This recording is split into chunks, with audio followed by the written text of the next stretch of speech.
ঈদ মোবারক সবাইকে।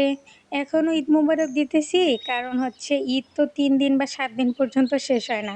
আগে আমরা শুনতাম ছোটবেলায় যে ঈদ থাকে ৭ দিন পর্যন্ত, মেহেদি দিতে হয় ৭ দিন পর্যন্ত। আর ৭ দিন বা ৩ দিন পর্যন্তই নতুন, নতুন জামা বানায় পড়তে হয়। তো এখনকার ছেলেমেয়েরা এটা জানে কিনা আমি জানি না।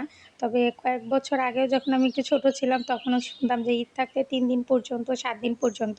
টিভিতে ঈদের প্রোগ্রামগুলাও কিন্তু ৩ দিন ৭ দিন পর্যন্ত ঈদ মোবারক বলতে থাকে। তো এইজন্য আমিও বললাম।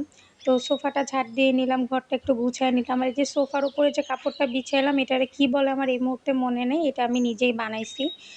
আর যেহেতু কালকে রাত পর্যন্ত মানে ঈদের ৩ দিন পর্যন্ত শুধু পোলাওই খাইছি। কালকে রাতেও পোলাওই খাইছি। কোনো প্রকার ভাত ছিল না। তো আজকে সকালবেলা ঘুম থেকে উঠে ইচ্ছা করলো পোলাও মাংস বাদ দিয়ে একটুখানি মাছের ঝোল দিয়ে গরম, গরম একটু সাদা ভাত খাইতে। তো এখানে ছোট সাইজের একটা ইলিশ মাছ ছিল বাসায়। তো আম্মু ওইটা আলু, টমেটো, কাঁচামরিচ দিয়ে সুন্দর করে একদম পাতলা করে ইলিশ মাছের ঝোল রান্না করলো। আলু, টমেটো দিয়ে ইলিশ মাছের ঝোল কিন্তু অনেক মজা হয়। কে, কে খাইছেন আলু দিয়ে ঝোল বা টমেটো দিয়ে ঝোল? তো ইলিশ মাছগুলো কিন্তু একদমই ছোট ছিল। দেখেন একটা কাঁচামরিচ নিয়ে নিলাম।